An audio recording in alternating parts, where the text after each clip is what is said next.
হ্যাঁ, তাহলে আমি চলে যাই, ভিডিও চলতে থাকুক। হ্যাঁ,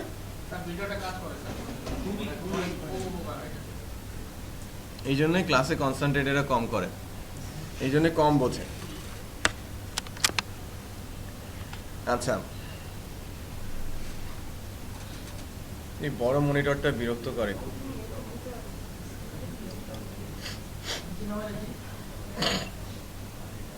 রাখা যাবে তো না? রাখেন তো, কানেক্টিং ওয়্যারটা খুলে ফেলেন।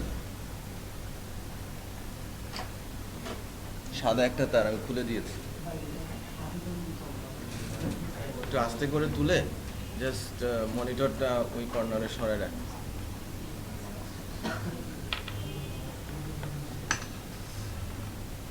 কিবোর্ডটা সরে রাখ ওই কর্নারে। এই তো সব দেখা যাচ্ছে। হ্যাঁ, এবার সব দেখা যাচ্ছে।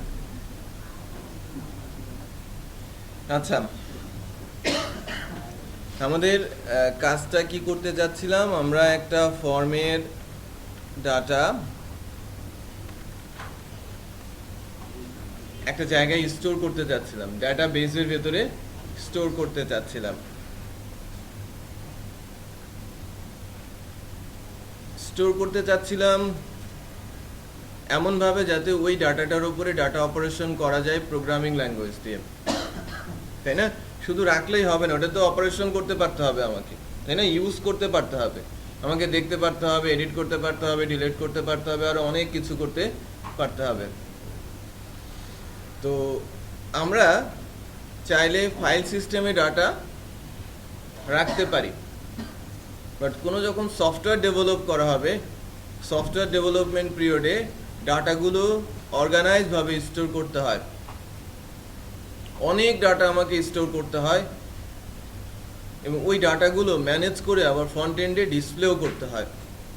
একটা সফটওয়্যারে কিন্তু দুইটা এন্ড হয়, যদি সেটা হয় অ্যাপ্লিকেশন বেসড, একটা এন্ডই থাকে। অ্যাপ্লিকেশন বেসড মানে এন্টারপ্রাইজ লেভেলে কোনো একটা সফটওয়্যার আমি ডেভেলপ করতে, লাইক ইআরপি সিস্টেম আমি ডেভেলপ করে দিচ্ছি কোনো একটা কোম্পানির জন্য, ওটার ফ্রন্ট এন্ড তো থাকার দরকার নেই, তাই না? ওটার এমন একটা এন্ড থাকার দরকার নেই যেটা আমরা দেখবো। আমাদের জন্য কি ওই সফটওয়্যারটার কোনো প্রয়োজনীয়তা আছে, বা তাদের কোনো প্রয়োজন আছে আমাদের দেখানো? তারা শুধু ইউজ করবে ইন্টারনালি, রাইট? ওটাকে বলা হয় কি অ্যাপ্লিকেশন, বোঝা যাচ্ছে? বাট যখন একটা ওয়েবসাইট ডেভেলপ করা হবে, ডাইনামিক ওয়েবসাইট, তখন তার দুইটা এন্ডই থাকবে, একটা হচ্ছে তার অ্যাপ্লিকেশন এন্ড বা ব্যাক এন্ড বা অ্যাডমিন প্যানেল, আর একটা হচ্ছে ফ্রন্ট এন্ড বা ইউজার এন্ড, আমাদের দেখার জন্য যে প্যানেলগুলো বা আমাদের দেখার জন্য যে অংশটুকু উন্মুক্ত করা হয়। ফেসবুককে দেখি না আমরা? ফেসবুককে দেখি, ফেসবুকের রেজিস্ট্রেশন পেজটা দেখা যায়, আর লগ ইন করলে আমার জন্য যে প্যানেলটা সেটা চলে আসে। বাট অতটুকুই কি ফেসবুক? এর একটা হিউজ ব্যাক এন্ড প্যানেল আছে, অ্যাডমিনিস্ট্রেটিভ প্যানেল আছে, যেটা মেনটেন বা মনিটর করে কারা? ফেসবুকের অ্যাডমিনরা, তাই না? ওই সিস্টেমটা হচ্ছে অ্যাকচুয়ালি অ্যাপ্লিকেশন বেসড, আর আমরা যা পাচ্ছি সেটা হচ্ছে কি ফ্রন্ট এন্ড ওয়েবসাইট। যত ই কমার্স আছে, যত নিউজ পোর্টাল আছে, যত ডাইনামিক ওয়েবসাইট আছে, সবগুলোই কি ঠিক এরকম একটা ফ্রন্ট এন্ড প্যানেল থাকবে, আর একটা হচ্ছে অ্যাডমিনিস্ট্রেটিভ প্যানেল থাকবে। অ্যাডমিনিস্ট্রেটিভ প্যানেল থেকে ডাটাগুলো দেয়া হবে, বা কোনো একটা এক্সেস লেয়ার থেকে ডাটাগুলো দেয়া হবে, এমন একটা জায়গাতে স্টোর করতে হবে যেখান থেকে ডাটাগুলো আবার পরবর্তীতে আমি গুছিয়ে তুলেও আনতে পারি। গুছিয়ে রাখলে গুছিয়ে তোলা যাবে, এলোমেলো রাখলে গুছিয়ে তোলা তো দূরের কথা, তোলাটাই ডিফিকাল্ট হবে, তাই না? আমি যদি এলোমেলো করে রাখি আমার ডাটা, বা আমার কোনো কিছু, আমার শার্ট প্যান্ট জুতো স্যান্ডেল যা আছে আমি এলোমেলো করে রেখেছি, আমি রেডি হতে কি সময় বেশি নিব না? 15-20 মিনিট লেগে যাবে। সব যদি গুছিয়ে রাখা হয় আমার রেডি হতে 2 থেকে 5 মিনিট সময় লাগবে, তাই কি না? ডেটাবেসও তাই, আমি যদি এলোমেলো করে ডাটা রাখি তাহলে ডাটা তোলা যাবে, অনেক জটিল কোয়েরি ল্যাঙ্গুয়েজ লিখে ডাটা তুলতে হবে, তার মানে জটিলতা কুটিলতা শিখতে হবে। কোয়েরির ক্ষেত্রে সময় বেশি লাগবে, রাইট? চেষ্টা করতে হবে ডাটা এমনভাবে গুছিয়ে রাখতে যাতে ওই ডাটাগুলো খুব সহজে আমি রিট্রিভ করতে পারি। বোঝা যাচ্ছে? সো অর্গানাইজভাবে ডাটা রাখার জন্য ডেটাবেসে ডাটা যেন খুব দ্রুত রিটার্ন করতে পারে এমন একটা সিস্টেম আমার হাতে বা আমার সফটওয়্যারের সাথে থাকতে হবে। এর জন্য যে সার্ভারটা সবচেয়ে বেশি ইউজ হয় ওয়েব বেসড অ্যাপ্লিকেশন বা সফটওয়্যার বা ওয়েবসাইট ডেভেলপমেন্টের ক্ষেত্রে, নাম হচ্ছে MySQL, রাইট? যে ডেটাবেস সার্ভারটা আমরা সবচেয়ে বেশি ইউজ করে থাকি সেটাকে আমরা কি বলছি? MySQL। তো আমরা যখন সার্ভার নিয়ে কথা বলছিলাম, অ্যাপাচির কথা বলছিলাম ফর PHP, আর ডেটাবেস সার্ভারের জন্য ম্যাক্সিমাম টাইম যে যার নামটা উঠে আসছিল সেটা কি? MySQL। তো জ্যাম্প ইনস্টল করার সময় MySQLটা ডিফল্ট ইনস্টল হয়ে গেছে, এবং আমরা যখন কাজ শুরু করি বা ক্লাস শুরু করি প্রতিদিনই দেখি MySQLটা রান করে নিচ্ছে, অ্যাপাচিটা রান করে নিচ্ছে। হ্যাঁ, সেকেন্ড লাস্ট ক্লাস পর্যন্ত আমাদের MySQL এর প্রয়োজন ছিল না, বাট গতদিন থেকে আমাদের MySQL এর প্রয়োজন দেখা যাচ্ছে, যেখানে আমরা ডাটাগুলো স্টোর করব, রাইট? আচ্ছা, আবারও রিপিট করছি, গতদিনও বলেছিলাম যে আমরা ডেটাবেসের প্রয়োজনে প্রোগ্রাম লিখি, প্রোগ্রামিংয়ের প্রয়োজনে ডেটাবেস না। ডেটাবেসটার ডাটাগুলো সুন্দরভাবে রাখা থেকে শুরু করে ওটা ডিসপ্লে করার লজিক্যাল ইমপ্লিমেন্টেশনের জন্যই কি প্রোগ্রামিং ল্যাঙ্গুয়েজ আসছে, এবং প্রোগ্রামিং ল্যাঙ্গুয়েজ ইউজ করে ইউজার ইন্টারফেস তৈরি করা হয় এবং লজিক্যাল বিষয়গুলোকে ইন্টিগ্রেট করে ডাটাগুলো রিট্রিভ করা হয় বা ডেটাবেসে ডাটা রাখা হয়। সো ল্যাঙ্গুয়েজ পরে, আগে কি ডেটাবেস। মূল বিষয় কি থাকে? কোনো অফিস ডকুমেন্ট বা অফিসিয়াল কোনো কিছুর জন্য সব কিছু কি করতে হবে? আমাকে ডকুমেন্টেড করতে হবে, তার মানে আমাকে স্টোর করতে হবে। যে ধরনের ডাটা ঠিক সেই পদ্ধতিতেই আমাকে ডাটাগুলোকে স্টোর করতে পারতে হবে। ভিন্ন ভিন্ন অপশন, ভিন্ন ভিন্ন স্টাইল, ভিন্ন ভিন্ন ডাটা, ভিন্ন ভিন্ন টেবিল। আমি যদি মার্জ করে ডাটাগুলো তুলতে চাই, এর ডাটা, তার ডাটা, ওর ডাটা সব মিলিয়ে আমি কি করব? তুলে এনে ডিসপ্লে করাতে যাচ্ছি, তখন আমাকে কি করতে হবে? সবগুলো টেবিলের সঙ্গে জয়েন করে আমাকে কোনো একটা ল্যাঙ্গুয়েজ রান করাতে হবে, যার মাধ্যমে ডাটা আমার কাছে আসবে। ল্যাঙ্গুয়েজটা হচ্ছে SQL, এটাকে বলা হয় SQL command, right? SQL language, যেটা আমাদের শিখতে হবে কিভাবে আমরা PHP এর মাধ্যমে MySQL এর সাথে কানেক্ট হয়ে ডাটা আদান প্রদান করব, রাইট? ওই ল্যাঙ্গুয়েজটাও ইম্পর্ট্যান্ট। এখন ওই ল্যাঙ্গুয়েজের উপরে একটা অ্যাসাইনমেন্ট অলরেডি আমি দিয়েছি। W3 স্কুলস থেকে একটা ব্লগ আমি পড়তে বলেছি, লাস্ট ডেতে বলেছিলাম, আজকে আবারও বলছি। লার্ন PHP, যে লার্ন SQL, এই সেগমেন্টটা পড়বেন। PHP ভেতরে যে MySQLটা আছে ওইটা না পড়ে ওভারঅল SQL টিউটোরিয়ালটা পড়বেন, এইটা। তাহলে সব ধরনের ল্যাঙ্গুয়েজে কাজে আসবে। SQLটা পড়বেন, লার্ন SQL এই পর্যন্ত ফার্স্ট ফেজ। SQL টিউটোরিয়ালটা পর্যন্ত পড়বেন। SQL এর যে ফাংশনগুলো আছে, ফাংশনগুলো আমরা পরে ধরবো, এই ফেজটার পরে। আমি বলেছি না, এই বুধবারের পরের বুধবার, তাই না? সামনে বুধবারের পরের বুধবার না, একটা পরীক্ষার জন্য আমি বলেছি।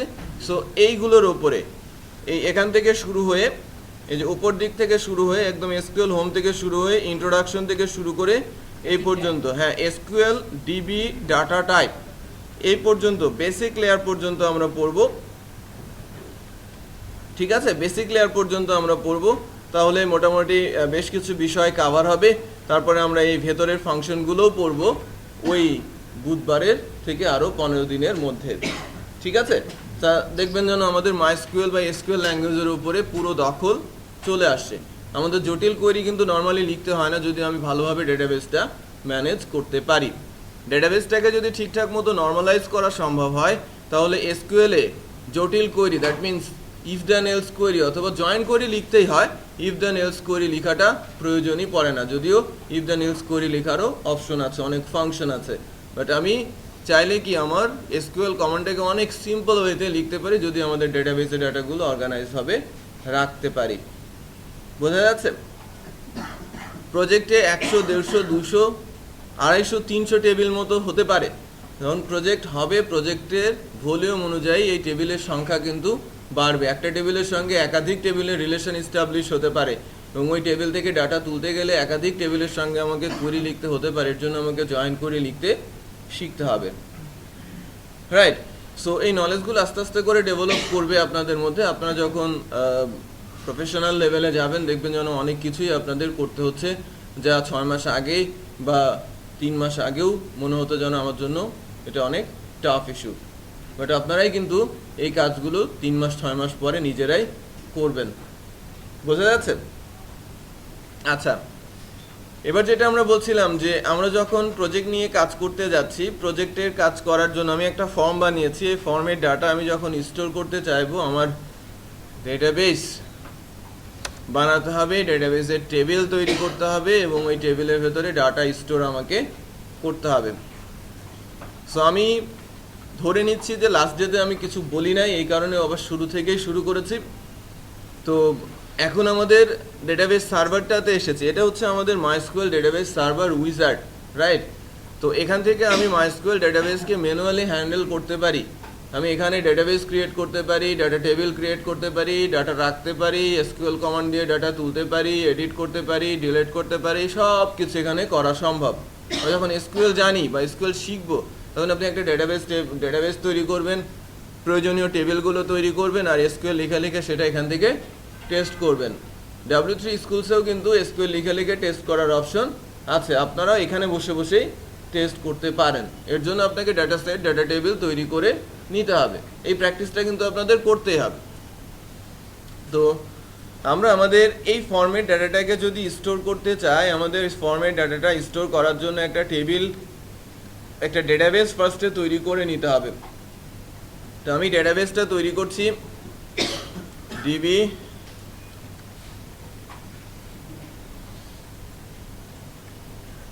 SCIP OP PSP batch 04, right? একটা লম্বা নাম দিয়ে দিলাম। এটা বোঝানোর চেষ্টা করছি যে যদি এটা রেলগাড়িও হয়ে যায় সমস্যা নেই, নাম মিনিংফুল হবে। বড় হলেও আমার ডেটাবেসও কিছু বলবে না, আমার প্রজেক্টের ওনারও কিছু বলবে না, বা আমার সিনিয়র ডেভেলপারও কিছু বলবে না, যদি সেটা মিনিংফুল হয়। বোঝা যাচ্ছে? সো আমি ডেটাবেসের নামটা সুন্দর করে লেখার চেষ্টা করব, সকল স্মল লেটার হবে, আন্ডারস্কোর দিয়ে লিখতে হবে, এটা স্ট্যান্ডার্ড। এবার ডেটাবেসের ডাটা স্টোর করতে গেলে, ডেটাবেসের ডাটাগুলোকে স্টোর করতে গেলে যে কাজটা করতে হয়, এমনভাবে ডাটাগুলো রাখতে হয় যাতে এই ডাটাগুলোকে আবার ঠিকঠাক মতো আমরা ফেরতও নিতে পারি ডেটাবেসের কাছ থেকে। সো ডেটাবেসের ভেতরে যদি আমরা ডাটাগুলো ক্যারেক্টার সেটের ডিফল্ট যে স্ট্যান্ডার্ড সেটা মেনে রাখি, তাহলে ডাটাগুলো সুন্দরভাবে আবার পেতেও পারি। সো UTF-8 এটা কি ইউনিভার্সাল ক্যারেক্টার সেট, আর UTF-8 জেনারেল CI, এই সিরিজের সবগুলোই বেটার ডাটাবেস স্ট্রাকচারের মধ্যে যায়। আমরা ইউজ করছি কি UTF-8 জেনারেল CI, যে ফরম্যাটে ডাটা রাখলে ডাটা যে ফরম্যাটে বা যে ল্যাঙ্গুয়েজের ডাটাই আমি রাখি না কেন এটা ঠিকঠাক মতো থাকবে এবং ডিসপ্লে হবে ঠিকঠাক মতোই। আচ্ছা, আমরা জেনারেল CIটা অলওয়েজ ইউজ করার চেষ্টা করব। এরপর যদি আমরা এখানে ক্রিয়েট বাটনটা প্রেস করি, আমাদের এই সার্ভারে এই যে লেফট সাইডগুলো যা দেখছেন, লেফট সাইডে আপনারা যা দেখছেন ডিবির মধ্যেও আছে কয়েকটা ডেটাবেস। সো এগুলো মূলত হচ্ছে ডেটাবেস যা এই সার্ভারের মধ্যে ক্রিয়েট করা হয়েছে, আমি এখন আরো একটা নতুন ডেটাবেস ক্রিয়েট করতে চাচ্ছি, ঠিক আছে? যে একটা নতুন ডেটাবেস আমি ক্রিয়েট করতে চাচ্ছি। সো ক্রিয়েট বাটনটা যদি আমরা প্রেস করি, তাহলে আমাদের নতুন একটা database DB SCIP OP PSP batch 4 has been created দেখাচ্ছে, তাই না? সো আমাদের একটা নতুন ডেটাবেস ক্রিয়েট হয়েছে। এটা আমরা যদি দেখি, ডিবির মধ্যে একটা ফোল্ডার হয়েছে SCIP, তার মধ্যে আরেকটা ফোল্ডার হয়েছে যে DB PSP OP batch 4, right? হয়েছে না? আমাদের একটা ডেটাবেস ক্রিয়েট হয়ে গেছে। আমি এখন ক্লিক করার পর ওই ডেটাবেসটার মধ্যে ঢুকেছে। আমি আছি কোথায় এখন? DB _SCIP _OP _PSP _batch 4 এর মধ্যে।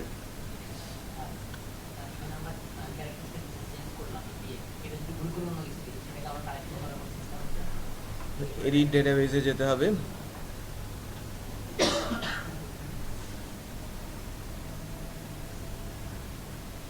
যে কোলেশন সিলেক্ট করবেন ডেটাবেসটা,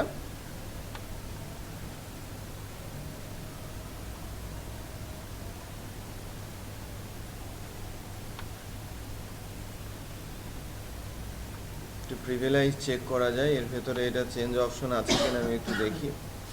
এটা ড্রপ করা যায় না, চেঞ্জ করার অপশন নেই।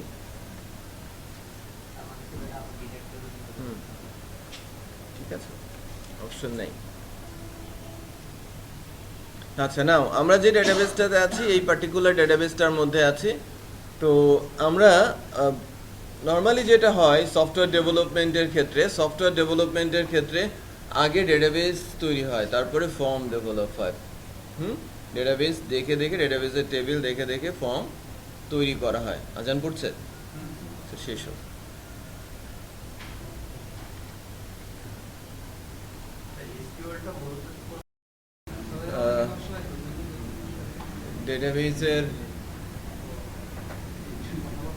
ডেটাবেসটা তৈরি করতে পেরেছি, বাট ডেটাবেস টেবিলটা তৈরি হয় না এখনো, তাই না? সো আমরা এখন ডেটাবেস টেবিলটা তৈরি করার চেষ্টা করছি।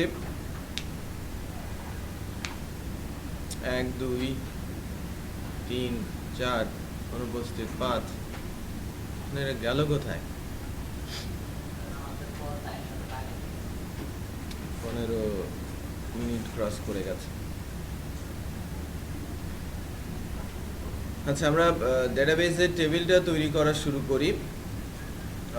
আমাদের ফর্মটা নর্মালি যেটা হয় যে ডেটাবেস দেখে ফর্ম তৈরি করা হয়, রাইট? ডেটাবেস দেখে ফর্ম তৈরি করা হয়। সো ওই সেন্স থেকেই আমরা আগে ডেটাবেসে কি রাখবো সেটা এখানে ডেটাবেস টেবিল থেকে ডিসিশন নিয়ে নিই, তারপরে আমরা ফর্ম নিয়ে কাজ করব।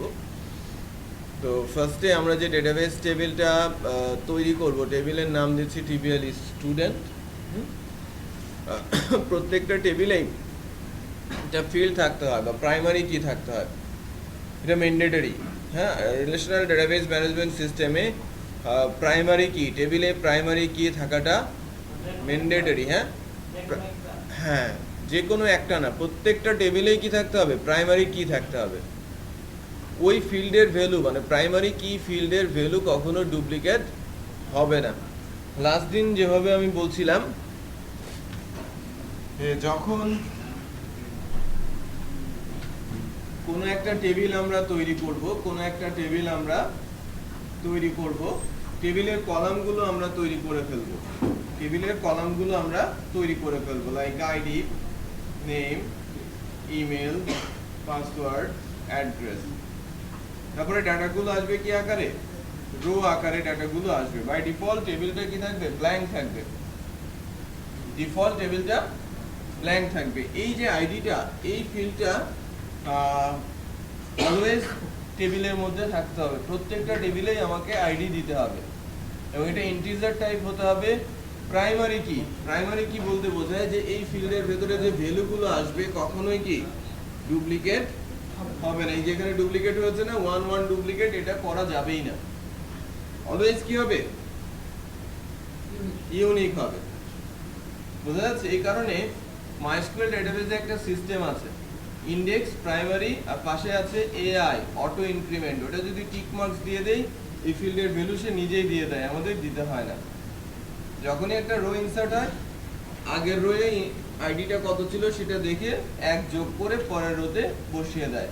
ফার্স্ট রো যখন ইনসার্ট হয় তখন 1 নম্বর আইডি তার ডাটাগুলো সে বসিয়ে দেয়। বোঝা যাচ্ছে? তো প্রাইমারি কি কাকে বলা হচ্ছে, ওই টেবিলের এমন একটা ফিল্ড যার ভ্যালু কি হবে, ইউনিক, ডুপ্লিকেট হবে না। যে ফিল্ডের ভ্যালু কখনোই ডুপ্লিকেট হবে না, বা যে ফিল্ডের ভ্যালু ওই টেবিলের প্রত্যেকটা রোকে, যে ফিল্ডের ভ্যালু দিয়ে ওই টেবিলের প্রত্যেকটা রোকে ইন্ডিভিজুয়ালি কি সিলেক্ট করা যায়, আইডেন্টিফাই করা যায়, তাকেই আমরা বলছি টেবিলের প্রাইমারি কি। ওকে, আচ্ছা, তাহলে আমাদের কি থাকবে, একটা প্রাইমারি কি থাকবে, তারপরে আমাদের name, student email address, password, address, mobile number, city, country, zip, কয়টা হলো টোটাল? 9টা। মোবাইল নাম্বার অ্যাড করেছি, হ্যাঁ। টোটাল ফিল্ডের সংখ্যা হচ্ছে কয়টা? 9টা। সো আমি টেবিলের নামটা বলে দিচ্ছি, টিবিএল স্টুডেন্ট। হ্যাঁ বলেন।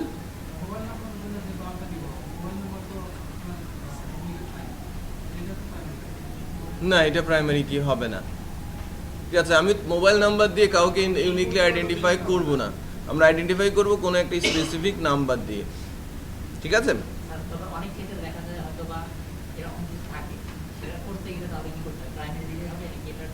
না ওইটা কোনো কিছু দেওয়ারই দরকার নেই, আপনি প্রোগ্রামিং লেভেল থেকে ওইটা চেক করে নেবেন। লাইক আপনি একই ইমেল অ্যাড্রেস দিয়ে রেজিস্ট্রেশন করতে দেবেন না, তখন প্রোগ্রামিং থেকে চেক করে নেওয়া হবে যে ওই ইমেল অ্যাড্রেস আগে থেকে আছে কিনা, যদি থাকে তাকে আমি রেজিস্ট্রেশন করতে দিব না, এটা প্রোগ্রামিং। তবে 9টা ফিল্ড ধরে আমি টিবিএল স্টুডেন্টের একটা টেবিল ইনসার্ট করে নিচ্ছি। হ্যাঁ, না আমি ওই আবার গত দিনেরটা করাচ্ছি, ব্লগেরটা আপনারা করবেন। ঠিক আছে, তো আমাদের 9টা ফিল্ড এসছে, এখানে আমাদের ফিল্ডের নামগুলো বসাতে হবে ধরে ধরে। স্টুডেন্ট আইডি, এখানে একটা প্রবলেম তৈরি করেছে এরা, যে এন্টার চাপলেই ডেটাবেস ক্রিয়েট করে ফেলে, এটা খুবই ডিসগাস্টিং একটা ব্যাপার।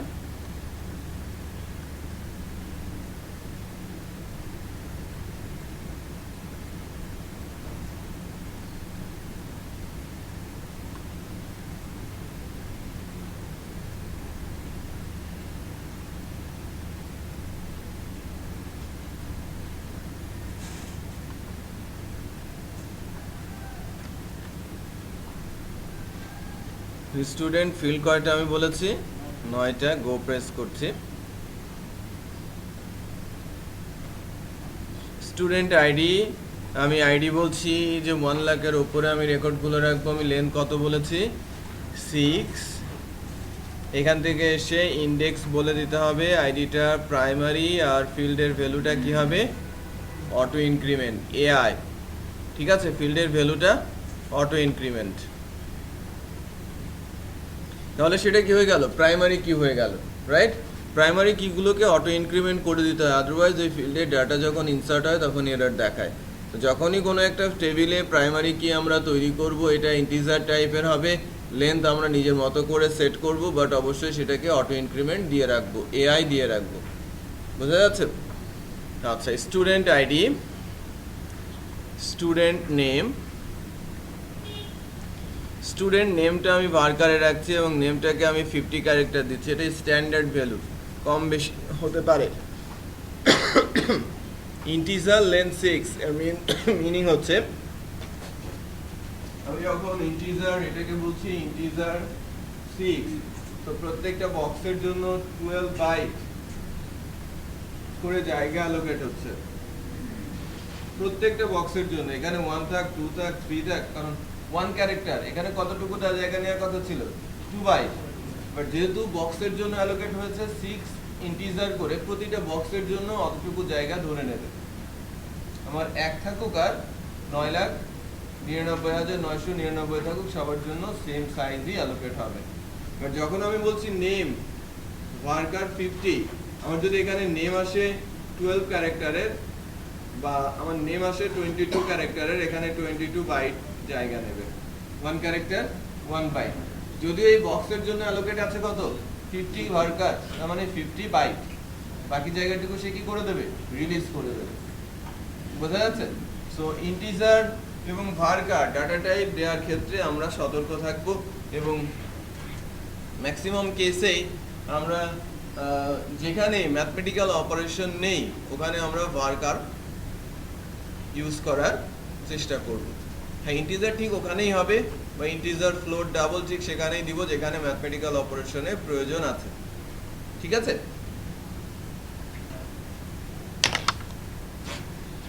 আচ্ছা, এবার আসি ইমেল অ্যাড্রেস। এখানেও আমি বলছি ভার্কার, এবং এটাকে আমি 100 বলছি। 100, 150, 200, 256 যে কোনো ভ্যালু হতে পারে প্রজেক্টের প্রয়োজনে, বাট বেস্ট সলিউশন হচ্ছে 256, একদম সেভ। সো এর চেয়ে বড় ইমেল অ্যাড্রেস আসবে না, রাইট? আচ্ছা, তারপরে বলছি পাসওয়ার্ড। এটাকেও ভার্কার রাখছি। কতদিন যদিও আমি ডাটা ইনসার্ট করেছিলাম, পাসওয়ার্ডটাকে আমরা এনক্রিপ্ট করি নাই, রাইট? এনক্রিপ্ট করে আজকে দেখবেন যেন আমি পাসওয়ার্ডটাকে ডেটাবেজে এনক্রিপ্ট করে রাখছি। সো এনক্রিপ্ট করে যখন রাখবো, আমি একটা PSP built in method use করব, MD5, MD5, যা হ্যাশ ফাংশন বলা হয়ে থাকে, এবং যে কোনো ক্যারেক্টারকে সে 32 ক্যারেক্টার রিটার্ন করে দেবে, ইজিবিজি ক্যারেক্টার, ঠিক আছে, যা 32 ক্যারেক্টারের হয়ে থাকে। সো আমি ডেটাবেজের ফিল্টার লেন্থ রাখছি ভার্কার 32। এরপরে বলছি আমার এখানে রাখবো হচ্ছে অ্যাড্রেস।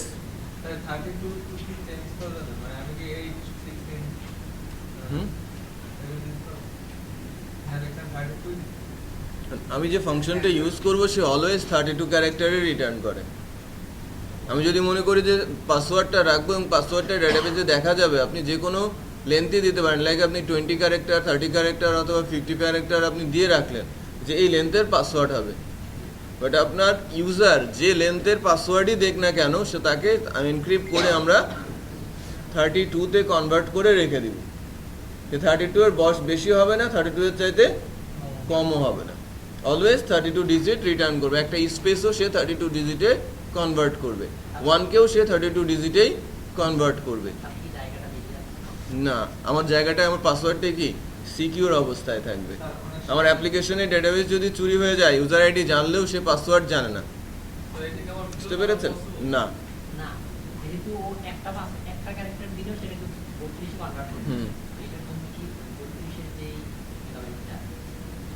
আমি এখানে জায়গার চাইতে প্রায়োরিটি দিচ্ছি কাকে? সিকিউরিটি, ঠিক আছে? সো আমার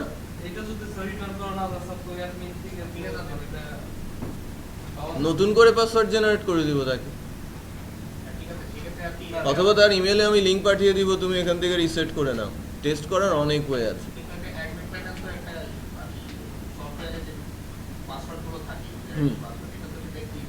না, পাসওয়ার্ডগুলো সবসময়ই হ্যাশ করে রাখা হয়, সিকিউর করে রাখা হয়, এনক্রিপ্ট করা হয়, যেটাকে বলা হয় এনক্রিপ্ট করে রাখা হয়। যদি এনক্রিপশন মেথড ইউজ করি তাকে ডিক্রিপ্ট করা যায়, বাট MD5 বা SHA-1 যে দুটা ফাংশন পিএসপির আছে বা MySQL এর আছে, এদের কোনো রিভার্স টেকনিক নেই। বাট আপনি পিএসপির অনেক লাইব্রেরি পাবেন, এনক্রিপ্ট করা যায়, ওই ডাটাকে আবার ডিক্রিপ্টও করা যায়। যাকে এনক্রিপ্ট করা যায় তাকে ডিক্রিপ্ট করা যায়। সিকিউরিটি কোথা থেকে আসলো? আমার ডাটা যদি চুরি হয়ে যায়, আমার ডিক্রিপ্ট হয়ে যাবে।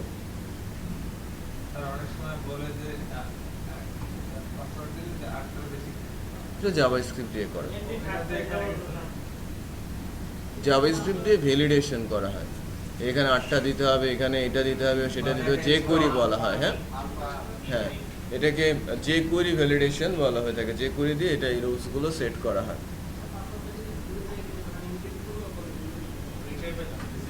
রিসেট করে নেবেন। ফরগেট পাসওয়ার্ড আপনার ইমেলে লিংক পাঠিয়ে দেওয়া হবে, লিংক ক্লিক করে এসে আপনি রিসেট করবেন। আপনাকে ভেরিফাই করা হচ্ছে কি দিয়ে? আপনার ইমেল অ্যাড্রেস দিয়ে।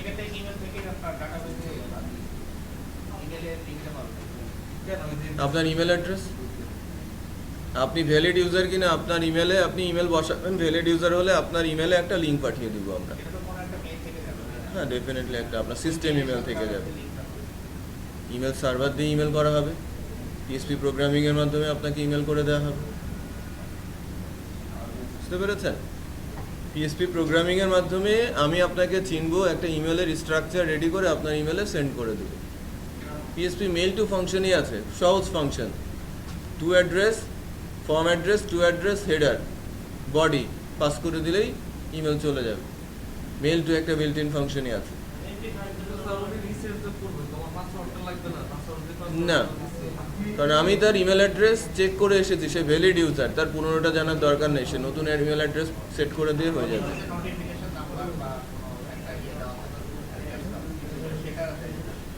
বুঝি না,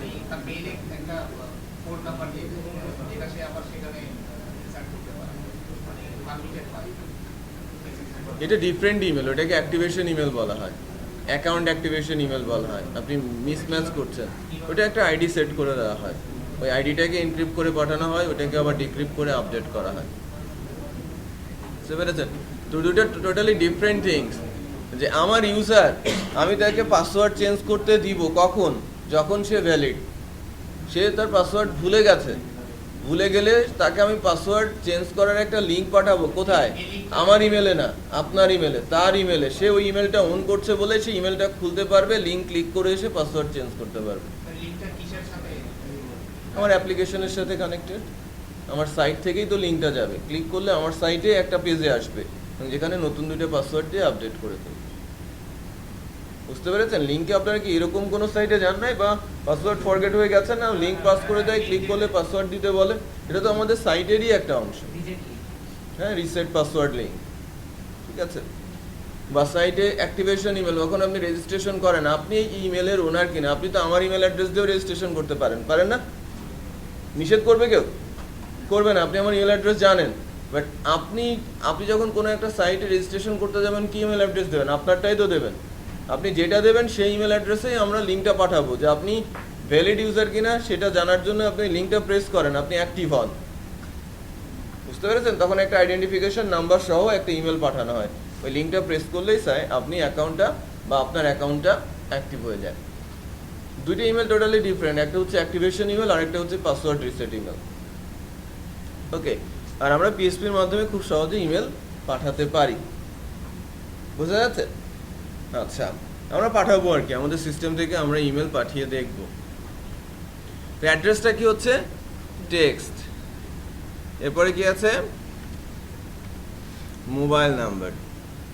মোবাইল নাম্বারটা আমি ভার্কার 14 এ রাখছি, কান্ট্রি কোড সহ, রাইট? কান্ট্রি কোড সহ 11 ডিজিট আমরা ভার্কার 14 এ রাখছি। তারপর সিটি ভার্কার 50 তে রাখছি, কান্ট্রি ভার্কার 50 তে রাখছি, আর জিপ কোড ভার্কার করে রাখছি। ঠিক আছে? যার যে লেন্থ সে অনুযায়ী আমরা আমাদের ডেটাবেসের ফিল্ডের ডেটা টাইপ সেট করে দিয়েছি এবং ফিল্ডের লেন্থও সেট করেছি, ডিসক্রাইব করেছি, এবং যে লেন্থগুলো দিয়েছি সেটা স্ট্যান্ডার্ড লেন্থ। ওকে, আমরা যখনই নাম ইউজ করব 50 ক্যারেক্টার ইউজ করব। লাইক ইন্টারন্যাশনাল কোনো ওয়েবসাইট হলে আমরা এটা করবো, আমাদের লোকাল কোনো সাইট হলে, আমি জানি যে আমার এমপ্লয়ি বাংলাদেশের, সেক্ষেত্রে আমি যদি কোনো অ্যাপ্লিকেশন বানাই বা ওয়েবসাইট বানাই আমাদের দেশের জন্য, আমি হয়তো কত দিতে পারি? ভার্কার 30। আমাদের দেশের নাম অত লম্বা হয় না, খুব কম বড়ই হয়, তাই না? বাট কিছু কিছু দেশ আছে যাদের নাম অনেক লম্বা, তাই না? শ্রীলঙ্কা, সৌদি আরব, তাই না? সাউথ আফ্রিকার কথা জানি না, কোথায় কোথায় যেন আছে অনেক লম্বা লম্বা নাম, তাই না? তাদের বিশাল বিশাল নাম হয়। যাই হোক, আমাদের দেশেও কিছু কিছু আছে এক্সেপশনাল, তাই না? যাদের ওই রেজিস্ট্রেশনের খাতায় নাম আসে না, তাই না? ওই এসএসসি রেজিস্ট্রেশন তখন নাম শর্ট করে নিতে হয়। এখন তো রেজিস্ট্রেশন ইয়েতেই হয়ে যায়, পিএসসিতেই হয়ে যায়। আছে না এরকম? অনেকেই আছে।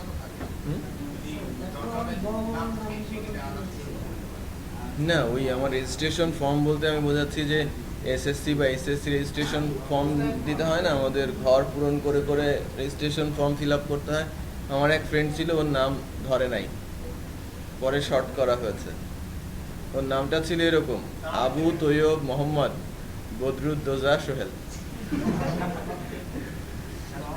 আবু তৈয়ব মোহাম্মদ, মোহাম্মদটা আবার বড় হাতে, মানে বড় লেখা, এমডি না, পুরা মোহাম্মদ। হ্যাঁ,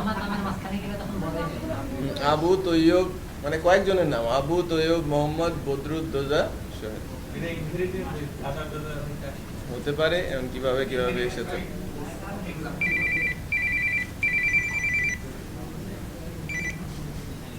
হ্যালো, হ্যাঁ বলেন।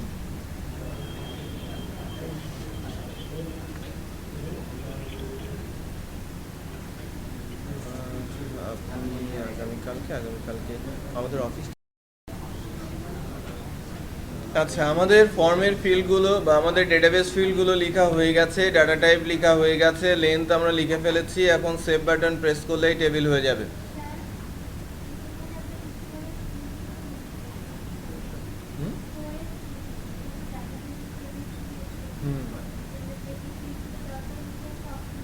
স্টোরেজ ইঞ্জিন, ইনোডিবি, মাইএসএম, এটা অ্যাকচুয়ালি ডাটা স্ট্রাকচারটা কেমন হবে?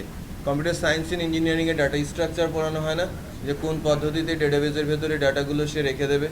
এটা হচ্ছে মাই আইএসএম বা ইনোডিবি। ইনোডিবিটা বাই ডিফল্ট থাকে, ঠিক আছে। এটা হচ্ছে বেস্ট ডাটা প্রসেসিং সিস্টেম আর কি, ডাটা রাখার সিস্টেম। এক্ষেত্রে ডাটাটা এমনভাবে থাকে এই ডাটাটা তোলাটা তখন সিস্টেমের জন্য অনেক বেশি ইজি হয়ে যায়। ওটা যদি আরেকটু সিকিউর করতে চায়, মাই আইএসএম নামে আরেকটা স্টোরেজ ইঞ্জিন আছে, যেখানে রাখলে ওখানে ডাটা ইনজেক্ট করা খুব ডিফিকাল্ট হয়ে যায়, বা ডাটা তুলতেও কিন্তু কিছুটা সময় বেশি লাগে, ঠিক আছে। কয়েকটা ডেটাবেসের স্টোরেজ ইঞ্জিন আছে। আমরা স্টোরেজ ইঞ্জিন বা এই বিষয়গুলো যেটা আছে আমি স্কিপ করছি, এটা কোনো এক সময় আসবে পেছনের দিকে, একটু অ্যাডভান্স লেভেল। আমাদের মাত্র কেবল ডেটাবেসে ঢুকেছি, তো এগুলো নিয়ে এখনো নাড়াচাড়া করছি না। ওখানে ইনোডিবি দিয়ে করতে হবে, কারণ বাই ডিফল্ট তো মাইএসএম এ যায়, ঠিক আছে। ইনোডিবিটা বাই ডিফল্ট না, এই কারণেই কাজ করে না।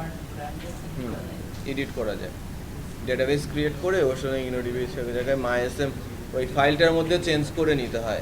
স্টোরেজ ইঞ্জিনটা ফাইলটার এসকিউএল ফাইলের মধ্যে থেকে চেঞ্জ করে নিতে হয়। সো আমাদের টেবিলটা রেডি হয়েছে। এখন আমরা যেটা দেখবো সেটা হচ্ছে আমাদের ফর্মের এই ফিল্ডগুলো ঠিকঠাক আছে কিনা। একটা নতুন করে ফিল্ড সম্ভবত বাড়বে। কি কি আছে? Student name, email address, password. আমি ফিল্ডের নাম গতদিন ঠিক করেছিলাম অ্যাড্রেস, অ্যাড্রেসের পরেই মোবাইল নাম্বার, তাই না? এটা ফিল্ড বেড়ে যাবে।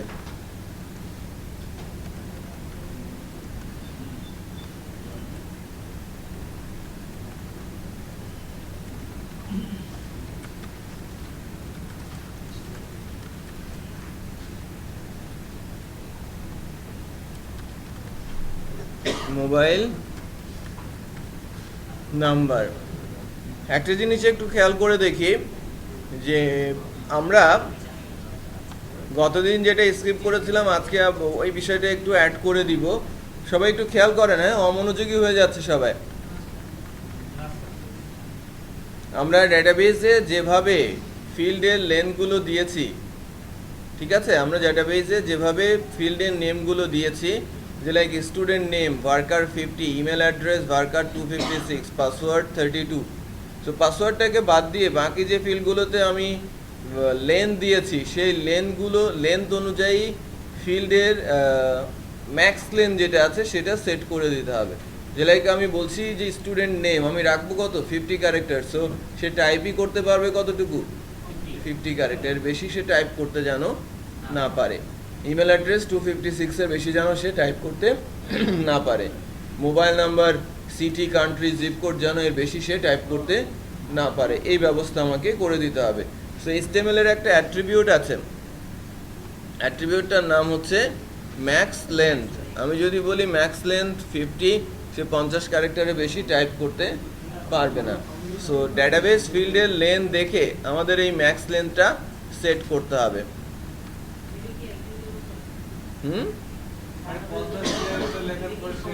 সেম, কারণ আমি তার জন্যই তো করছি যে ডাটাবেসে আমি যদি নেম 51 ক্যারেক্টারের নেম লিখি, ডাটাবেসে থাকবে কতটুকু, 50 ক্যারেক্টার। না, এখান থেকে কোনো এরর মেসেজ শো করবে না, কোনো পপ আপ আমরা দিবই না। আমরা অ্যাকচুয়ালি পপ আপ বা এরর যেগুলো শো করে সেগুলো জাভাস্ক্রিপ্টের মাধ্যমে শো করানো, ওগুলোকে বলা হয় ভ্যালিডেশন। সে ডেটাবেসের সঙ্গে ম্যাচ করছে না, হিট করার সাথে সাথে আমরা নর্মালি ভ্যালিডেশন যেগুলো দিয়ে থাকি জাভাস্ক্রিপ্টের মাধ্যমে ক্লায়েন্ট এন্ড ভ্যালিডেশন বলা হয়ে থাকে, রাইট। আর প্রজেক্টের শুরুতে আমরা ক্লায়েন্ট এন্ড ভ্যালিডেশনটা শিখবো, জাভাস্ক্রিপ্টের উপরে একটা শর্টকাট আলোচনা আমাদের সেরে নিতে হবে। করবো, আমরা অনেক কিছুই করবো, জাভাস্ক্রিপ্ট আলোচনাও আসবে। হ্যাঁ, জাভাস্ক্রিপ্ট 40 মিনিটসের বেশি আমি দিব না।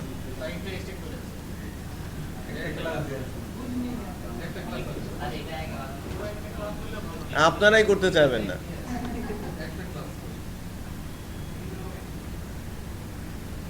জাভাস্ক্রিপ্টের প্রচুর ক্লাস হবে, jQuery ক্লাস হবে, অ্যাজাক্সের ক্লাস হবে, দেখবেন তখন অনেক মজা পাচ্ছেন।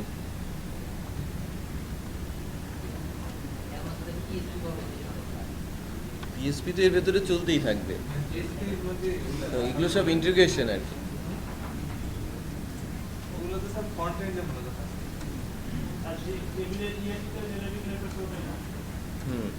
ফিল্ডের যে লেন্থটা দেওয়া আছে, বিশেষ করে ভার্কার যে ফিল্ডগুলো যেগুলো ইউজারের কাছ থেকে ইনপুট আকারে আসছে, ওই ফিল্ডের ম্যাক্স লেন্থ যেগুলো টাইপ করা যাবে, লাইক আমি জিপ কোড ডেটাবেজে রেখেছি কত 4, বাট কেউ টাইপ করছে 10, 10টা ক্যারেক্টার কি থাকবে? কয়টা থাকবে? প্রথম 4টা থাকবে। বোঝা যাচ্ছে তো? তার মানে তাকে আমি টাইপই করতে দিব 4টা, তাকে আমি আটকে দিব। আচ্ছা, ম্যাক্স লেন্থ দিয়ে দিলাম।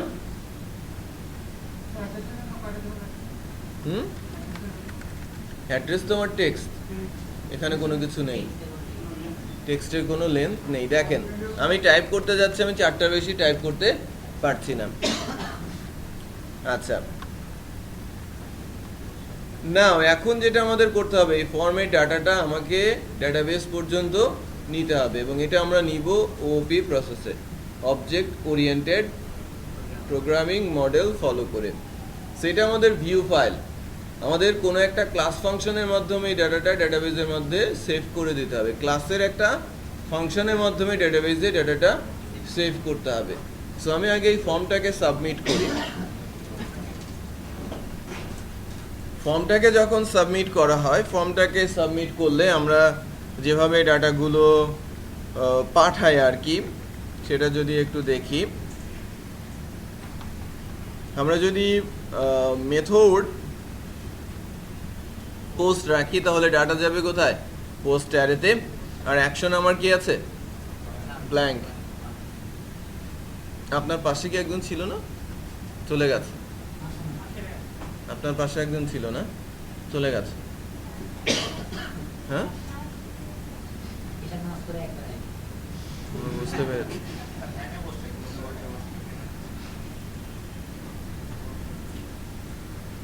আচ্ছা, সো আমার পোস্ট অ্যারের মধ্যে ডাটা যাচ্ছে, আমি আমার বাটনটা বিটিএন ধরে রেখেছি, আমার বাটনটার নাম কি? বিটিএন। সো আমার বাটন যখন হিট হবে আমি কিভাবে আগাচ্ছি সেটা একটু দেখেন।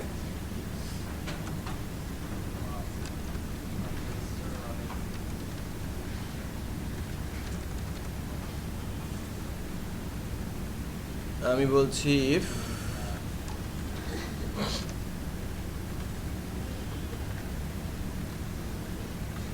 set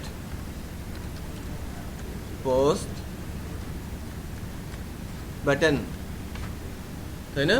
যখন আমার বাটনটা প্রেস হবে তখন আমি একটা ফাংশন কল করব সেভ, এবং যার প্যারামিটার আকারে পাস হবে কি? আমার পোস্ট অ্যারেটা, তাই না? পোস্টের ভিতরে কি আমার সব ডাটা আছে না? পোস্টের ভিতরে ডাটাগুলো কিভাবে থাকে? ফিল্ডের নাম অ্যাসোসিয়েটিভ ইন্ডেক্সে থাকে, তাই না? না, ইউজার ডিফাইন, এখন আমরা ডিফাইন করি নাই। আমি জাস্ট ফাংশনটার নাম লিখেছি, এটা ডেফিনেশন আমরা দিব। আমরা চাচ্ছি কি এটা ওপি প্রসেসে যাবে। অবজেক্ট ওরিয়েন্টেড হতে হলে সেভ ফাংশনটা থাকতে হবে কোনো একটা ক্লাসের মেম্বার ফাংশন হিসেবে, তাই না? সো আমরা কিন্তু এখনো ক্লাসটা তৈরি করি নাই, ক্লাসটা এখন তৈরি করব। আমাদের ডেটাবেসটা রেডি, ডেটাবেসের টেবিলটা রেডি, আমার ফর্মটা রেডি, আমি ওপি প্রসেসে ডেটাবেসে ডাটা সেভ করতে চাচ্ছি।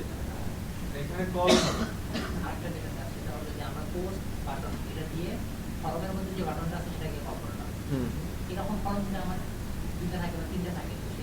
বাটন কি 2টা 3টা ডিফারেন্ট হবে?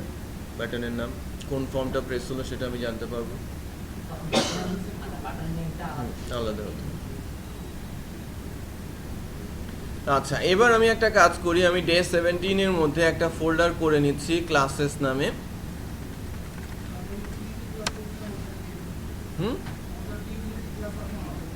সমস্যা নেই, আমি একটা ক্লাসেস ফোল্ডার নিয়ে নিচ্ছি। আমি স্টুডেন্ট নামে একটা ক্লাসও তৈরি করছি, একদম ফ্রেশ ক্লাস। আমি ক্লাসেস ফোল্ডারের মধ্যে রাইট ক্লিক করে নিউ থেকে একটা পিএসপির ক্লাস নিয়ে নিচ্ছি, এটার নামও দিচ্ছি স্টুডেন্ট।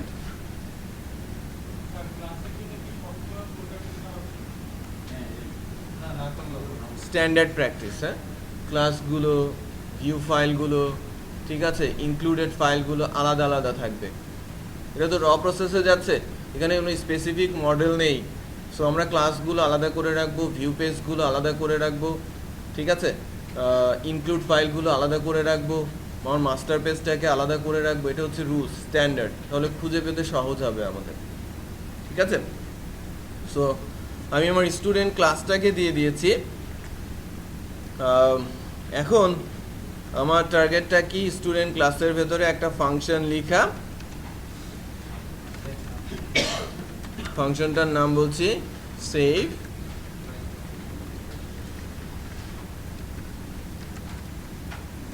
ফাংশনের প্যারামিটার আকারে আমি কি পাস করেছি, পোস্ট। সেটা কি ছিল, একটা অ্যারে। আমি যদি এখানে এ বি সি ডি বলি, এ বি সি ডি কি একটা অ্যারে, কারণ আমার ওই পোস্ট অ্যারেটা যত ডাটা আছে সব চলে আসবে কার মধ্যে, এবিসিডির মধ্যে। পোস্ট যদি অ্যারে হয়, এবিসিডি একটা অ্যারে, তাই কি না? কেউ কিছু বলে না কেন? বলেন ইয়েস স্যার।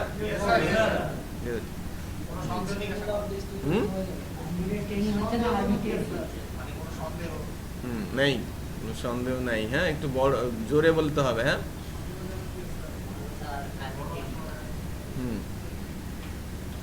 সো এখানে কি আমরা এভাবে লিখতে পারি,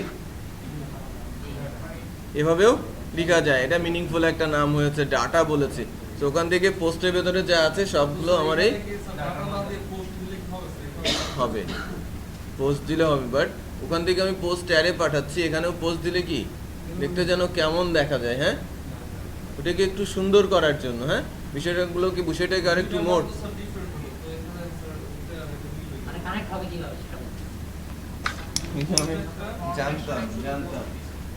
জানতাম এই জন্য ওই কাজটা আমি বারবার বলি এবং করিও। কানেক্ট হবে কি করে, তাই না? না, ভিডিও কেন দেখতে হবে?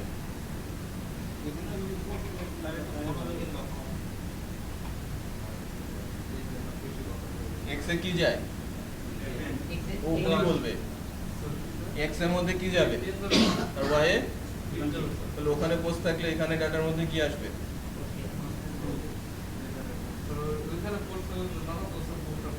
তাহলে ওখান থেকেও তো কল হয়েছে। যে কোনো কিছুই লিখবো, এটাও তো অন্য ওয়ার্ড, এটাই এক্স আর এটা কি, ফাংশন তো আমার সেম প্যারামিটার। বুঝতে পেরেছেন না? এই ধরনের কনফিউশন থাকলে ক্লিয়ার করে নিতে হবে। হ্যাঁ, যে কোনো ধরনের কনফিউশন আমাকে ক্লিয়ার করতে হবে। নাও, হ্যাঁ, ফাংশন টু ফাংশন, ফাংশনের নাম প্যারামিটার টু প্যারামিটার মিলতে হবে। আমার যদি ওখানে দুইটা প্যারামিটার থাকে, এখানে কয়টা দিতে হবে, দুইটা প্যারামিটারই দিতে হবে। বোঝা যাচ্ছে? ফার্স্ট প্যারামিটারের সাথে সেকেন্ড প্যারামিটারের সঙ্গে মার্জ হবে।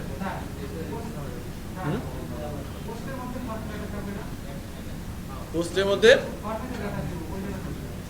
ফরম্যাট ডাটাটাই পোস্টে যাবে, আর পোস্টের ডাটাটা কোথায় চলে আসবে, ডাটার মধ্যে, তাই না? মানে এক জায়গা থেকে আরেক জায়গায় যাচ্ছে, সেখান থেকে আবার আরেক জায়গায় যাচ্ছে।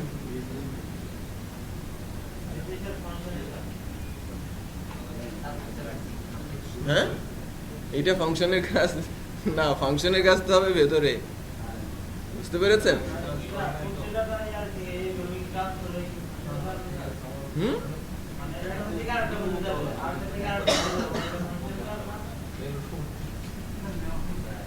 এক্স্যাক্টলি, সেটাই ফাংশনের কাজ না। ফাংশনের কাজ হচ্ছে কোনো একটা প্রবলেমের সলিউশন তৈরি করা। আমি তো এখনো প্রবলেমটা সলিউশন দেই নাই।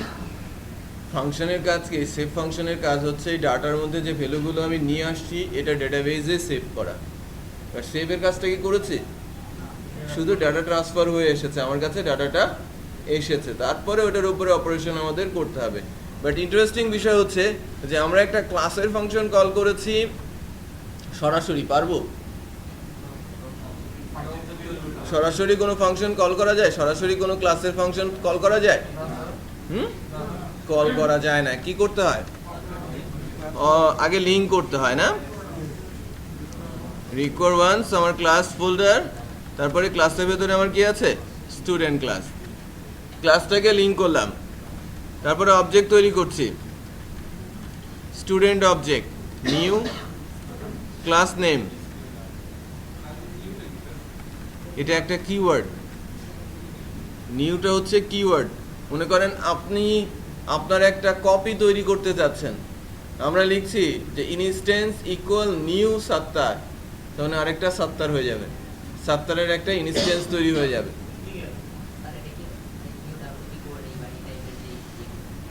বুঝতে পেরেছেন? ক্লোনিং বা এর পারমিশন তৈরি করা। নিউ হচ্ছে একটা কিওয়ার্ড যার কাজ ক্লাসের পারমিশন তৈরি করে অ্যাসাইন করবে কার মধ্যে, লেফটে যা থাকবে ওই অবজেক্টের মধ্যে। তার মানে আমার st_obj এটা একটা অবজেক্ট কার ক্লাসের, স্টুডেন্ট ক্লাসের। স্টুডেন্ট ক্লাসের একটা অবজেক্ট। এখন এই অবজেক্ট দিয়েই তো আমি ফাংশনটা কল করব নাকি? অবজেক্ট ছাড়া কি ফাংশন কল করা যাবে? যাবে না।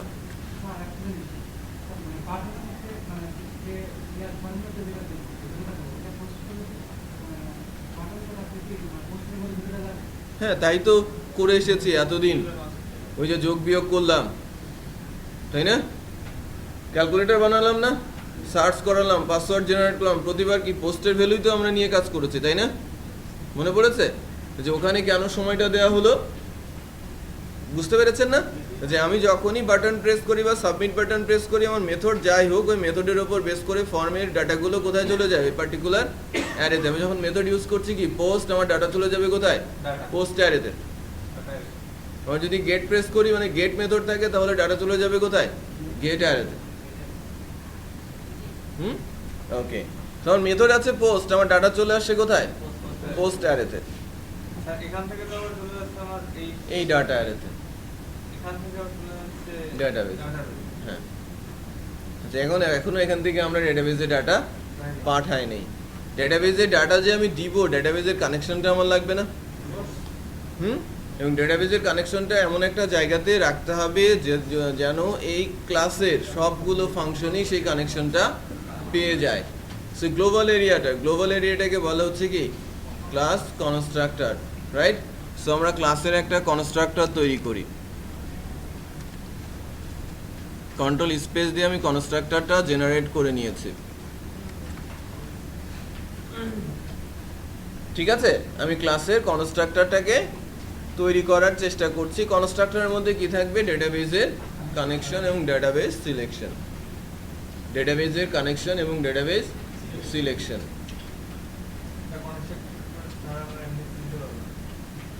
এমনিতেও করা যাবে, আমি যদি সেভ ফাংশনের মধ্যে কানেকশনটা করি, মনে করেন আমি এডিট নামে আরেকটা ফাংশন লিখছি, ডিলিট নামে আরেকটা ফাংশন লিখছি, প্রতিটা ফাংশনের মধ্যেই ডেটাবেজের কানেকশন লিখতে হবে।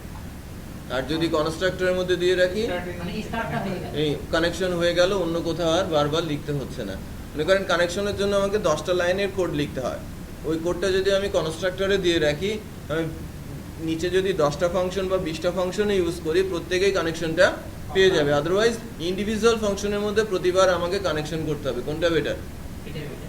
কনস্ট্রাক্টরে দিয়ে রাখাটাই কি বেটার না? হ্যাঁ, কনস্ট্রাক্টর তো ডিফল্টই পাবলিক। কনস্ট্রাক্টর কি কোনো ক্লাসের অবজেক্ট তৈরি করলেই কনস্ট্রাক্টর এক্সিকিউট হয়ে যায়। তার মানে আমি যখনই রিকোয়ার করে এই অবজেক্ট তৈরি করেছি, আমার এই কনস্ট্রাক্টরটা রান হয়ে গেছে। দেখেন, আমি যদি এখানে কোনো কিছু ইকো করি,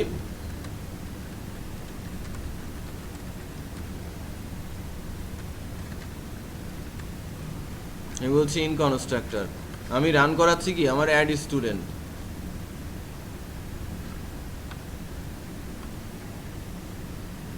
ইন কনস্ট্রাক্টর এটা অ্যাকচুয়ালি কোথা থেকে হচ্ছে, আমি যখনই অবজেক্টটা তৈরি করেছি, যে স্টুডেন্ট ক্লাসের অবজেক্ট তৈরি হয়েছে না, এই যে অ্যাড স্টুডেন্ট একটা অবজেক্ট তৈরি করেছি, কোনো ক্লাসের অবজেক্ট তৈরি করলেই কনস্ট্রাক্টরটা রান হয়ে যায়, রাইট? তার মানে কি ওটা আমার স্টার্টার ফাংশন, আমার ক্লাসটা রেডি হয়ে যাবে ওখানে যদি আমি ডেটাবেজের কানেকশনটা দিয়ে দিই। সো আমি ডেটাবেজের কানেকশনটা তৈরি করার চেষ্টা করছি এখান থেকে। ডেটাবেজের কানেকশনের জন্য আমার 3টা প্যারামিটার প্রয়োজন পড়ে, একটা হচ্ছে ইউজার নেম, দ্বিতীয়টা হচ্ছে পাসওয়ার্ড, 3 নম্বরটা হচ্ছে হোস্ট নেম। সো প্রথমটা কি মানে প্যারামিটার হিসেবে প্রথমটা হচ্ছে হোস্ট নেম, দ্বিতীয়টা ইউজার নেম, তারপরে পাসওয়ার্ড। সো আমি নিয়ে নিচ্ছি হোস্ট নেমটা কি লোকাল হোস্ট। আমি একটু গতদিন থেকে ডিফারেন্ট করছি, ঠিক আছে? Host name, user name. User নেমটা কি গতদিন ডিরেক্ট লিখে দিয়েছিলাম, আজকে ভেরিয়েবলাইজ করছি মিনিংফুল করার জন্য।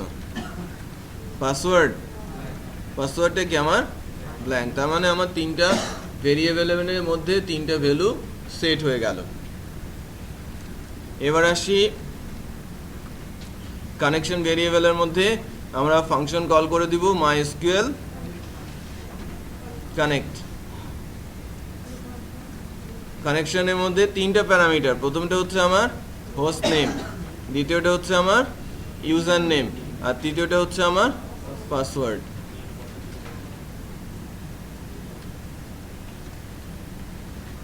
হলো? এটা একটা ভেরিয়েবল নেম, এটা যে কোনো নাম হতে পারে। হ্যাঁ, ডিরেক্ট আপনি এখানে host name, user name, password দিয়ে দিতে পারেন। কোটেশন লিখার দরকার নেই তো, আজকে বললাম আরেকটু এলাবোরেট করলাম আর কি।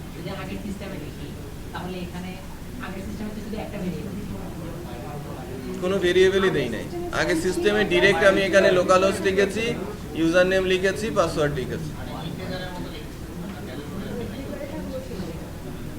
আমি আজকে ডিফাইন করে নিয়েছি ভেরিয়েবলগুলো, তারপরে ভ্যালুগুলো পাস করে দিচ্ছি। বোঝা যাচ্ছে যে কোন প্যারামিটারের কি নাম, মানে কি পাস হচ্ছে।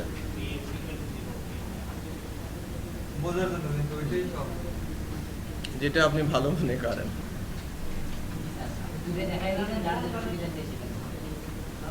হুম,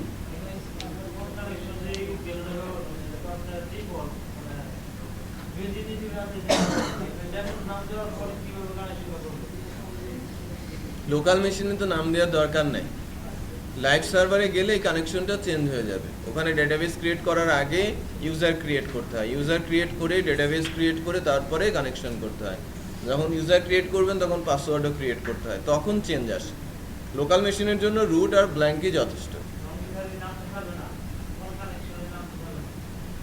কোন কানেকশন মানে? এটা তো বিল্ট ইন ফাংশন, এটা তো দিতেই হবে। আপনি যদি ডেটাবেসে ইউজার আইডি পাসওয়ার্ড তৈরি করেন, তাহলে এখানে হচ্ছে ওই ইউজারের নামটা দিতে হবে, এখানে পাসওয়ার্ডটা দিতে হবে।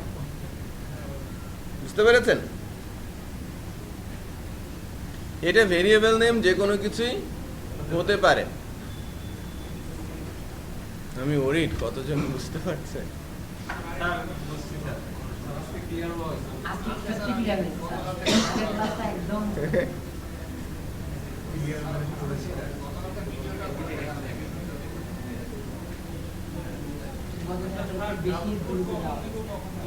হ্যাঁ, ডাবল, আমি তো সিঙ্গেল কোড দিয়েছি। এটা কিন্তু সিঙ্গেল কোড, পাসওয়ার্ড নেই বলে এটাকে ডাবল কোড মনে হচ্ছে, এটা সিঙ্গেল কোড। আচ্ছা,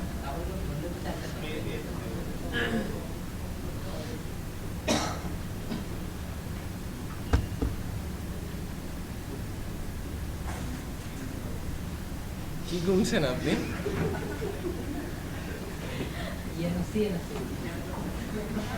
বোঝা যাচ্ছে? আচ্ছা, আমি চিন্তা করছি আপনি হঠাৎ করে কি ঘুমছেন।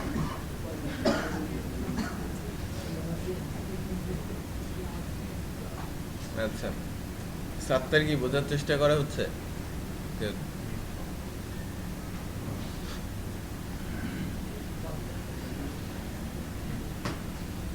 কয়েকজনের উপরে কিন্তু আমার চোখ আছে, হ্যাঁ, এটা মিস করলে বিপদ আছে ক্লাস।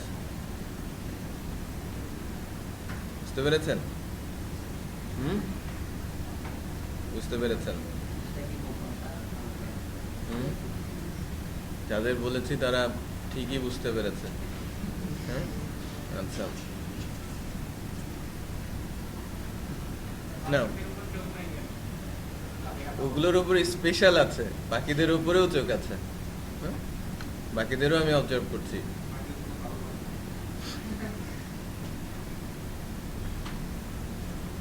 আচ্ছা, এরপর অ্যাকচুয়ালি আমার যে ফাংশনটা, এই ফাংশনটা কি করবে? ট্রু রিটার্ন করবে আর ফলস। কানেকশন করতে পারলে ট্রু, কানেকশন না করতে পারলে ফলস।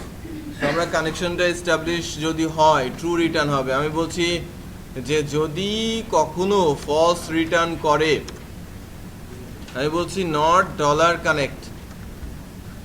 যদি কখনো ফলস রিটার্ন হয়, সামনে নট আছে, কি হয়ে যাবে? ট্রু। তাহলে ভেতরে আসলে আমি বলবো কি? ডাই। যদি কানেকশন না পায়, কানেকশন যদি ডেটাবেজে না পায়, তাহলে কানেকশনের মধ্যে কি আসবে? ফলস। আর সামনে নট বসালে কি হবে? ট্রু। তাহলে কি বলবো? Database server not connected. বলতে পারি না যে ডেটাবেজ সার্ভার নট কানেক্টেড? এটা কিন্তু সার্ভারের কথা বলছি, ডেটাবেজ সার্ভারের কথা বলছি। ইফের জায়গায় যদি এলস হয়ে যায়, ম্যাক্সিমাম টাইম দ্যাট মিনস আমার সার্ভার যদি ঠিক থাকে আর কানেকশন স্ট্রিং তো ডেফিনেটলি আমরা ঠিক দিয়েছি, কোথায় চলে আসবে? এলস। কানেকশন হয়ে গেছে, আমার ডেটাবেজের কানেকশন হয়ে গেছে, এখন কি করতে হবে? আমাদের ডেটাবেজটাকে সিলেক্ট করতে হবে। আমাদের ডেটাবেজ কানেকশন হয়ে গেছে, এখন আমাদের ডেটাবেজটাকে সিলেক্ট করতে হবে। হ্যাঁ,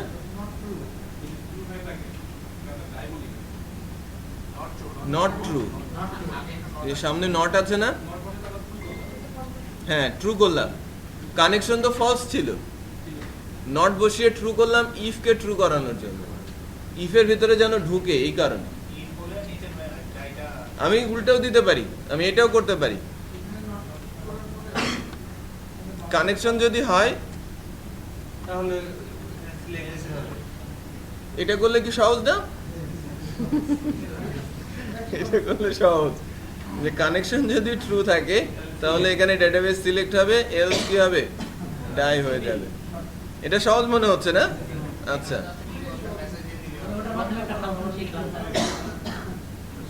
আগেরটাই নট ছিল, তাহলে এখানে দেখেন অবস্থা।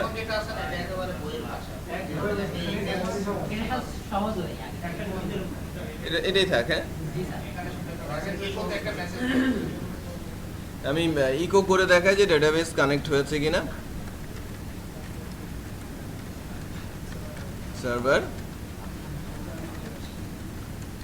কানেক্টেড। আমি যদি এখন আমাদের এই পেজটাকেই লোড করি, এখানে দেখাচ্ছে ডেটাবেস সার্ভার, ঠিক আছে? ডেটাবেস সার্ভার কিন্তু কানেক্ট হয়েছে, বাট আমি যদি কখনো এখানে কোনো কিছু মিস করে বসি, যে লাইক আমি রুটের জায়গায় রুট 1 লিখেছি, ইউজার আইডি ভুল করেছি না?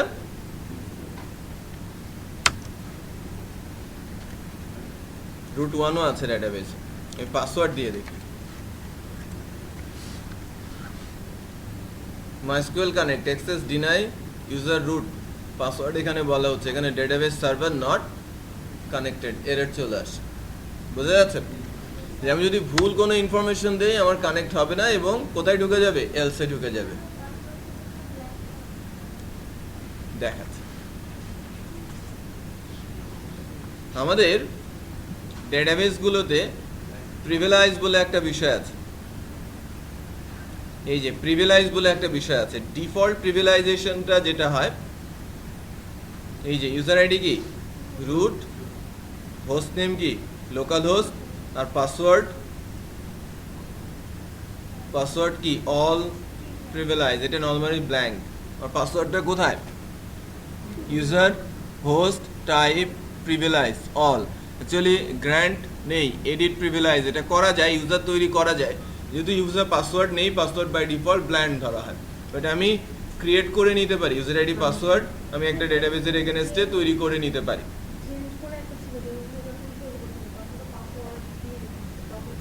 এটা তো লাইভ সার্ভারের জন্য, লোকালের জন্য না।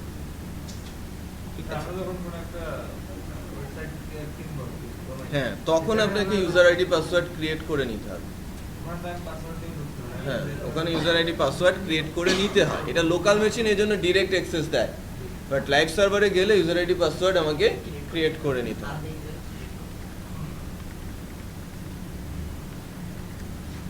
আচ্ছা নাও ডাই আমরা এর আগে শিখেছিলাম না এক্সিট মনে আছে কম্পাইলারকে কি করে দেয় স্টপ করে দেয় সেম ফাংশন ডাই মানে এক্সিট কাজও যা ডাইয়ের কাজও তাই বাট ডাই এক্সেপশন থ্রো করতে পারে কোনো একটা মেসেজ সে ডিসপ্লে করে দিতে পারে এই ডাইয়ের ভেতরে আমরা একটা এক্সেপশন দিয়েছি না যে ডেটাবেস সার্ভার নট কানেক্টেড এই কথাটা লিখে দেয় তার মানে এক্সিটেরও যা কাজ ডাইয়েরও সেম কাজ শুধু ডাই কি করে এক্সেপশন থ্রো করতে পারে বুঝতে পেরেছেন গুড এখন হ্যাঁ ফাংশন তিন ভাবে কিভাবে লেখা যায়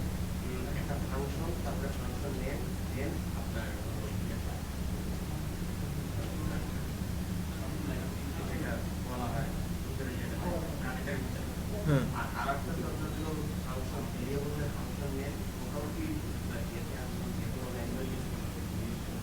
বুঝি না আপনার কথা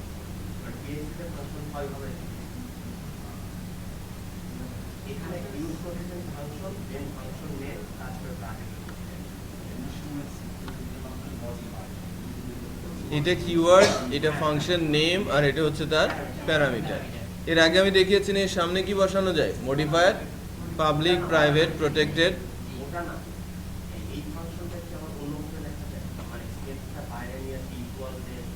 না ওভাবে লেখা যায়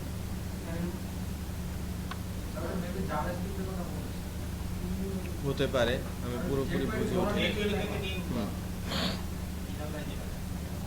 যে করি সিনট্যাক্সটা যেভাবে লেখা হয় উনি হয়তো ওখানে কনফিউজড হয়েছে আচ্ছা এবার এখানে আমরা কি করব ডেটাবেস যেহেতু কানেক্ট হয়েছে আমাদের কি করতে হবে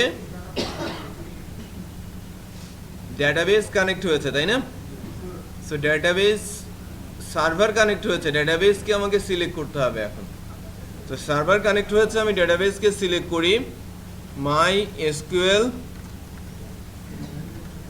সিলেক্ট ডিবি হ্যাঁ আমি আমাদের ডেটাবেসের নামটা এখান থেকে দিয়ে দিব এখানে একটা ভেরিয়েবল ক্রিয়েট করি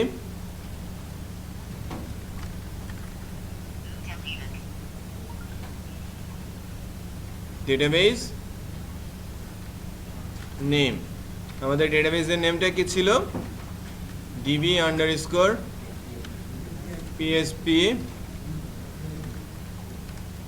ওপি ও এসসিআইপি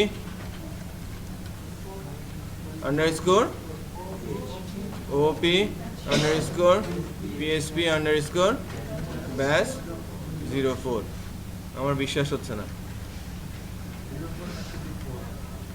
04 ঠিক আছে বাট অন্যগুলো বিশ্বাস হয় না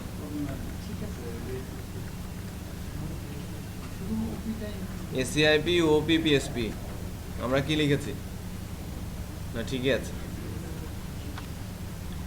আচ্ছা ডিবি এসসিআইপি ওপি পিএসপি ব্যাচ 4 এটা হচ্ছে হ্যাঁ এটা একটা ভেরিয়েবল নেম এই নামটা আমি পাস করছি কোথায় এই স্ট্যান্ডার্ড আর কি হ্যাঁ আমার যদি কখনো চেঞ্জ করতে হয় ডেটাবেস নেম বোঝা যাবে যে এটা অ্যাকচুয়ালি আমার ডেটাবেস নেম এটা হচ্ছে আমার হোস্ট নেম এটা ইউজার নেম আর এটা আমার পাসওয়ার্ড সো আমি ডেটাবেস নেমটা দিয়ে দিলাম আমার ডেটাবেসটাকে সে কানেক্ট করার ডেটাবেসটাকে সিলেক্ট করে ফেলেছে সো ওই উপরের স্ট্রিংটা মানে যতটুকু আমরা লিখলাম আমাদের লাইন নাম্বার 6 থেকে line number 17 that means 11 line 11টা লাইন আমরা লিখেছি ডেটাবেসের কানেকশন করার জন্য এবং ডেটাবেসটাকে সিলেক্ট করার জন্য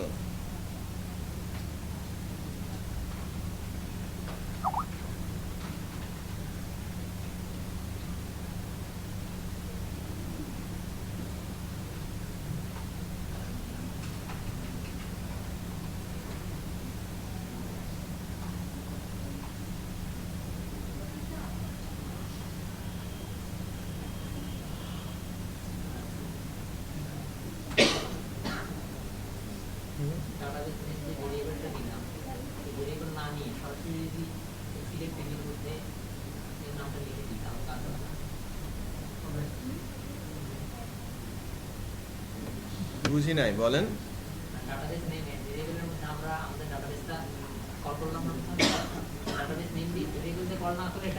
ডাইরেক্ট ভেরিয়েবল আপনি ডেটাবেসের নাম লিখে দিলেও হবে গতদিন একটা প্রসেসে করেছিলাম, এক্স্যাক্টলি সেম জিনিস একটু এলাবোরেট করে করছি, কারণ আপনারা গতদিন রেলগাড়ি চলে গেছে টের পান নাই, আজকে একটু থামিয়ে থামিয়ে যাচ্ছি, স্টপেজ দিয়ে দিয়ে যাচ্ছি যাতে আর একটু ভালো বোঝা যায়, তাই না?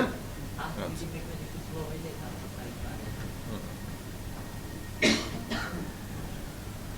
এখন যেটা করতে হবে, আমার কানেকশনটা রেডি, আমার সেভ ফাংশনে ডাটা এর মধ্যে ডাটাও আছে, এখন আমাকে ডাটা ইনসার্ট করতে হবে, ইনসার্শন কোয়েরি লিখতে হবে এবং কোয়েরিটা রান করে দিতে হবে, ঠিক আছে? সো নিচে ডেটাবেস নেম,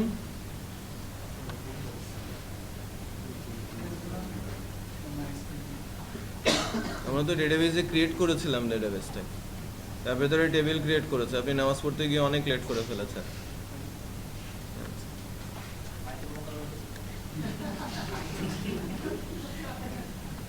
আচ্ছা, না এখন আমরা সেভ করার জন্য এসকিউএল কমান্ড লিখবো। এসকিউএলটা এভাবে লিখছি, এসকিউএল ইকুয়াল, কোয়েরিটা বেশ লম্বা চড়ে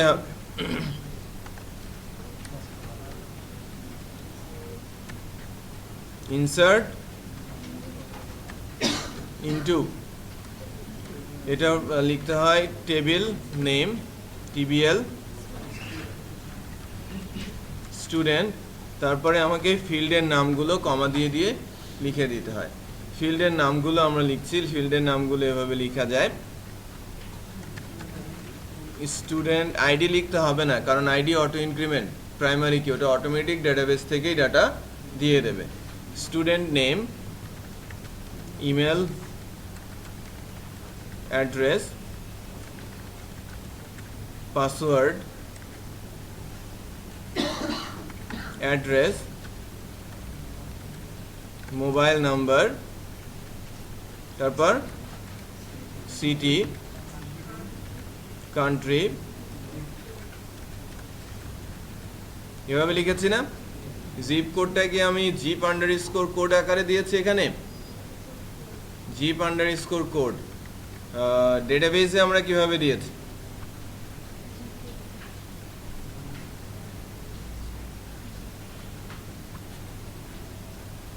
জিপ আন্ডারস্কোর কোড নামে লিখেছি। আমরা এখানে কি লিখেছি? Mobile number, mobile number. আর ডেটাবেসে আমরা কিভাবে লিখেছি? Mobile number. হ্যাঁ, স্ট্যান্ডার্ড, নামটা সেম রাখাটা স্ট্যান্ডার্ড, ম্যান্ডেটরি রুলস না, একেবারে ম্যান্ডেটরি। বাট আমি যখন আমার এসকিউএল কমান্ডটা লিখছি, এই যে আমি যখন আমার কমান্ডটা লিখছি, এই ফিল্ডের নামগুলো কিন্তু ডেটাবেস ফিল্ড নেম হবে। এই যে কমান্ডটা আমি যখন লিখছি, তখন ফিল্ডের নামটা কি হবে? ডেটাবেস ফিল্ডের এক্স্যাক্টলি সেম।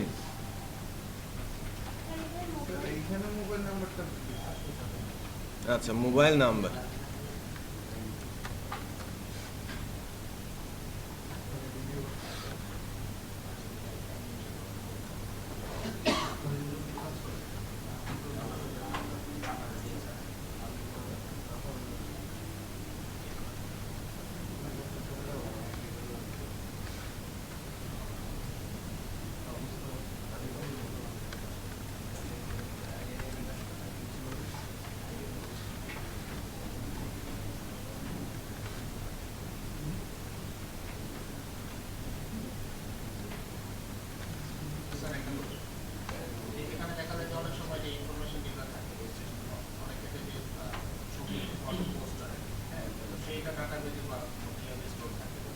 ডেটাবেজে ছবি থাকে না, পাথটা রাখা হয় ডেটাবেজে, ফোল্ডারে ইমেজটা থাকে। স্পেসিফিক ফোল্ডারে ফাইল বা ইমেজ বা ডক বা যে কোনো ধরনের ফাইল, পাথটা ডেটাবেজে যায়। আচ্ছা, insert into TBL student, student name, email address আমি এখানে রেখেছি, ফিল্ডের নামগুলো name, email address, password, address, mobile number, city, country, zip code. তারপরে আবার আমি এখান থেকে ভ্যালুস বলে ভ্যালুসগুলো এখান থেকে আমি বলে দিব, তাই না? কোটেশনের মধ্যে যাবে, সিঙ্গেল কোটের মধ্যে আমার ভ্যালুগুলো যাবে। আমার ডাটার মধ্যে কি আছে? Data array student name.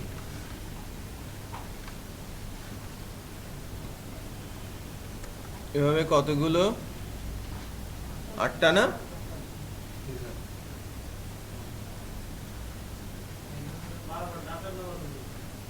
আমার যে অ্যারেটা তো আমাকে ব্যবহার করতেই হবে, ঠিক আছে? আরেকটা কাজ আমরা এখান থেকে সেরে নিব, সেটা হচ্ছে এই কাজটা, ডলার পাসওয়ার্ড এমডি, এই যে MD5 নামে একটা বিল্ট ইন ফাংশন আছে। MD5 এর মধ্যে আমি পাসওয়ার্ডটা, আমার যে ডাটার ইন্ডেক্সের মধ্যে কি আছে, ইন্ডেক্সের মধ্যে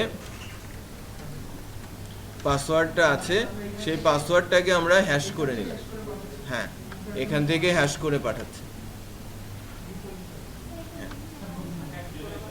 আমার ডাটার মধ্যে যে পাসওয়ার্ডটা আছে, ডাটার মধ্যে কি পাসওয়ার্ড ইন্ডেক্সটা আছে না? আমি একটু দেখাই, আপনারা যেহেতু বোঝেন নাই। ইকো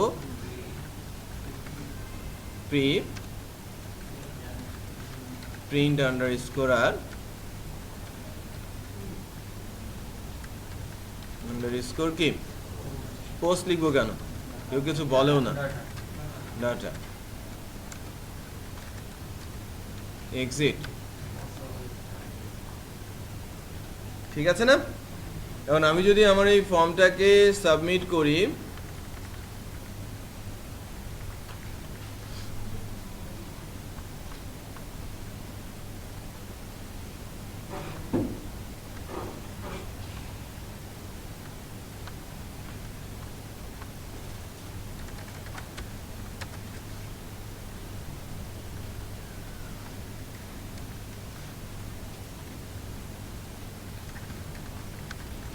আমি 1 2 3 4 5 6 দিয়েছি পাসওয়ার্ড।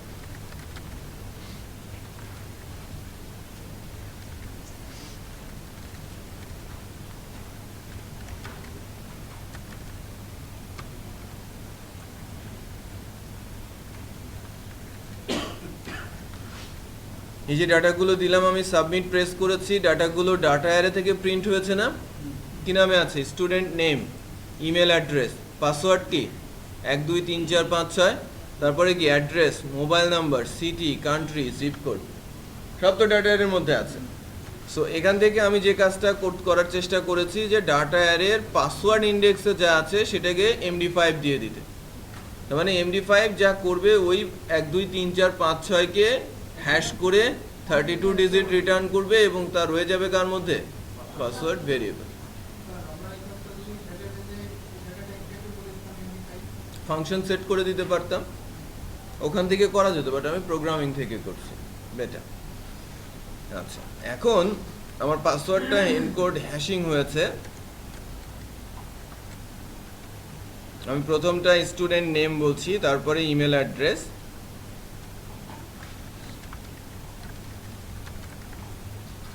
তারপরেরটা কি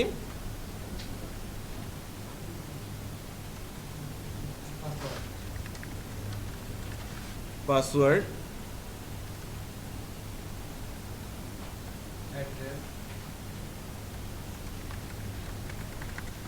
অ্যাড্রেস,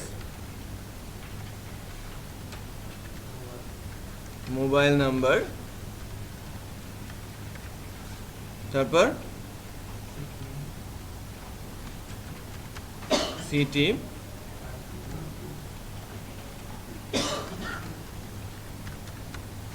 কান্ট্রি,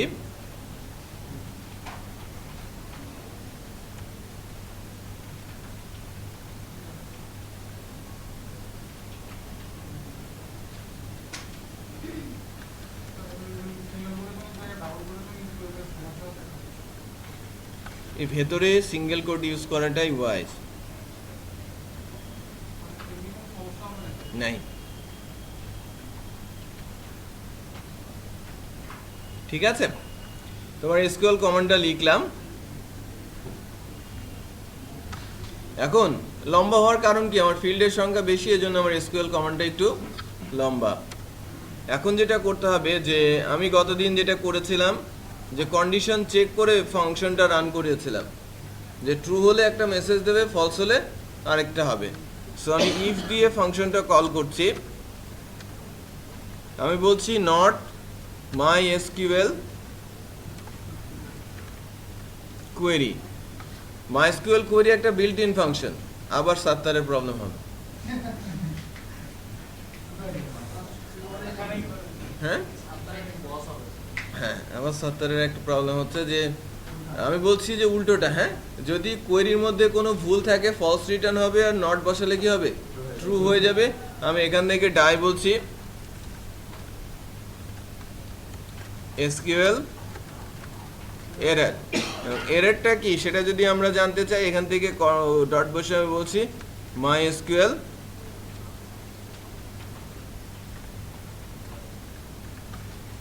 এরর।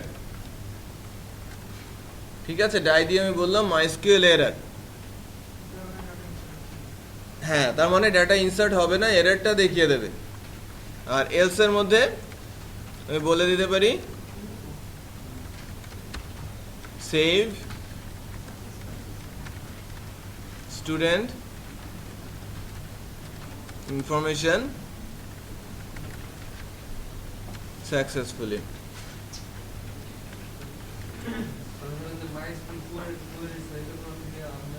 এটা built in function. MySQL connect যেরকম একটা বিল্ট ইন ফাংশন, মাইস্কুয়েল কোয়েরিটাও বিল্ট ইন ফাংশন। এই যে এসকিউএল এর ভেতরে অনেকটা কমান্ড লিখলাম না, যে কোনো কিছু দিতে পারে, এখানে যে নাম সেটা বসাতে হবে। বুঝতে পেরেছেন? এটা ভেরিয়েবল নেম। আর মাইস্কুয়েল কোয়েরিটা হচ্ছে built in function. MySQL connect যেরকম বিল্ট ইন ফাংশন ডেটাবেজের সাথে কানেক্ট করে, মাইস্কুয়েল কোয়েরিটাও সেরকম কি বিল্ট ইন ফাংশন। এসকিউএল কমান্ডকে ডেটাবেজে গিয়ে রান করিয়ে দেয়।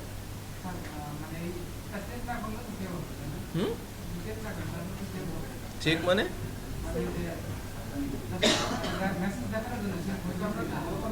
এই যে ইকোটা করেছে এটা দিয়ে মেসেজ দেখাবে, কনফার্মেশন দেখা। যদি এলসে আসে তার মানে ডেটা সেভ হয়েছে, ইফে আসলে তো ডেটা সেভ হয় নাই। বুঝতে পেরেছেন?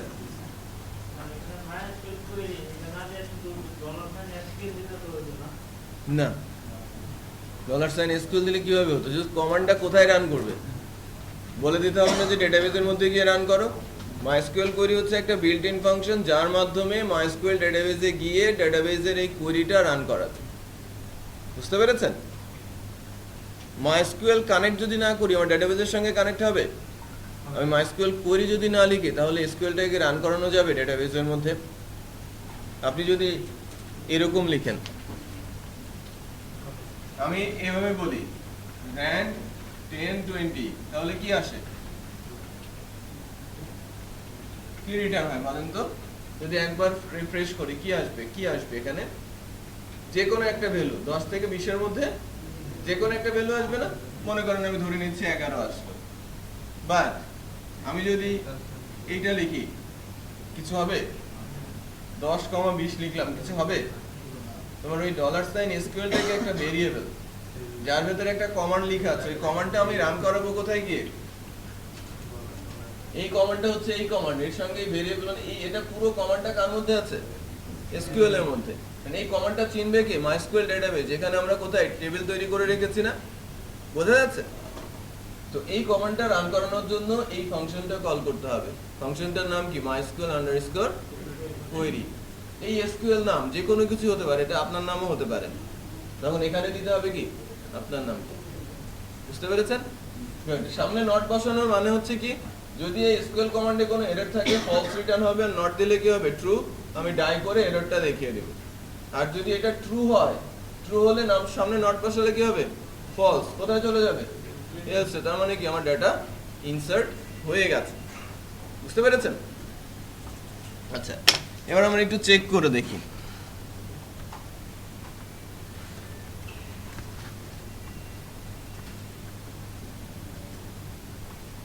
আমি পাসওয়ার্ড দিয়েছি 6টা 1।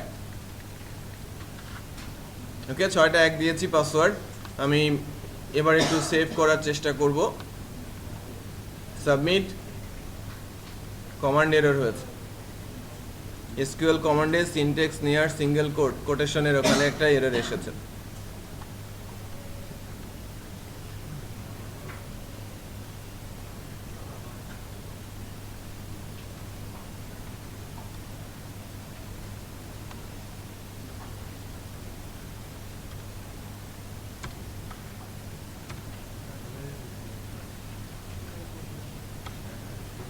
আমার এসকিউএল কমান্ডে একটা ভুল ছিল, হ্যাঁ আমার এসকিউএল কমান্ডে একটা ভুল ছিল, সেটা আমি সেরে নিলাম। সিঙ্গেল কোড ডাবল কোডটা কোথায় কোথায় বসেছে একটু খেয়াল করেন। এসকিউএল কমান্ডে একটু দেখেন, আমি দুইটা ফিল্ড দিয়ে যদি একটা এসকিউএল কমান্ড লিখি, বড় এসকিউএল কমান্ড হওয়াতে আপনাদের বুঝতে কষ্ট হচ্ছে, তাই না? আমি 50টা 60টা বা 100টা ফিল্ডের কোনো ফর্ম তৈরি করি নাই, আমি ফর্ম তৈরি করেছি মাত্র 8টা, তাই না? আমি যদি এই কমান্ডটা এখানে এভাবে লিখি, এরকম হবে insert into TVL student, ফিল্ডগুলোর নাম স্টুডেন্ট নেম লিখতে হয়, ইমেল অ্যাড্রেস, তখন সিকোয়েন্সটা ঠিক করে দিতে হয়। এবারে ব্র্যাকেট দিয়ে আমি দুইটা ভ্যালু দিচ্ছি, লিখছি কি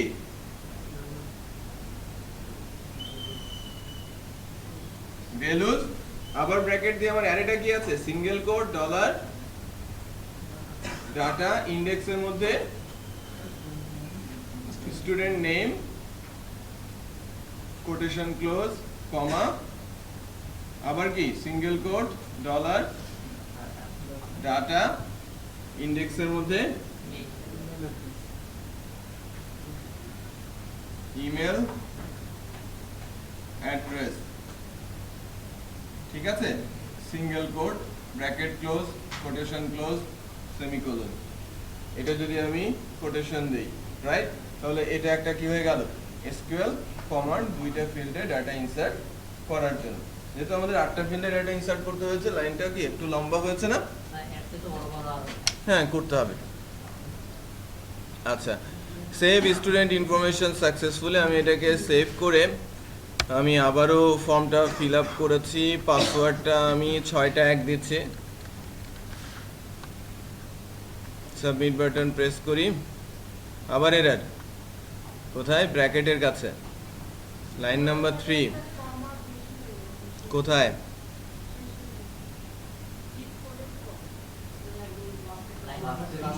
তা আগে বলেন নাই কেন?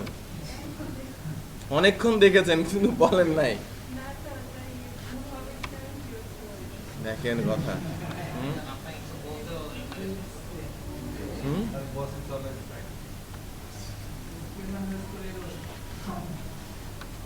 আচ্ছা, আবার সাবমিট করছি, এবার মেসেজটা এসেছে সেভ স্টুডেন্ট ইনফরমেশন সাকসেসফুলি। তার মানে আমাদের ডেটাবেস টেবিল স্টুডেন্টের মধ্যে একটা রেকর্ড ইনসার্ট হয়েছে, এই যে রেকর্ড শাহিল আলম, আইডি অটোমেটিক বসে গেছে না? পাসওয়ার্ড হ্যাশ হয় নাই কেন? আমরা এখানে ডাটা পাসওয়ার্ড দিয়েছি, এটা ডাটা পাসওয়ার্ড না হয়ে কি হবে, শুধু পাসওয়ার্ড হবে। তাহলে নতুন করে আবার ফর্মটা ফিল আপ করি,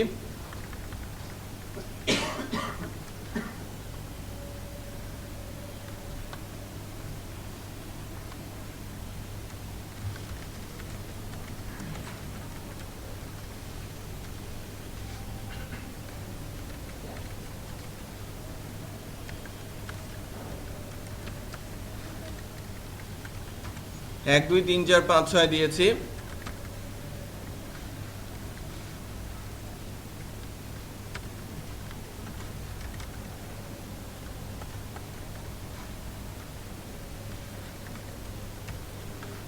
দিয়ে সাবমিট করছি, ডাটা ইনসার্ট হয়েছে, তাই না? এবার ডেটাবেসে গিয়ে দেখি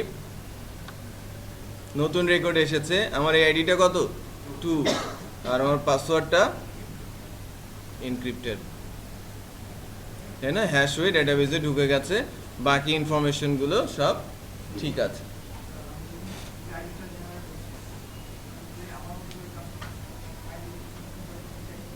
কোন আইডি?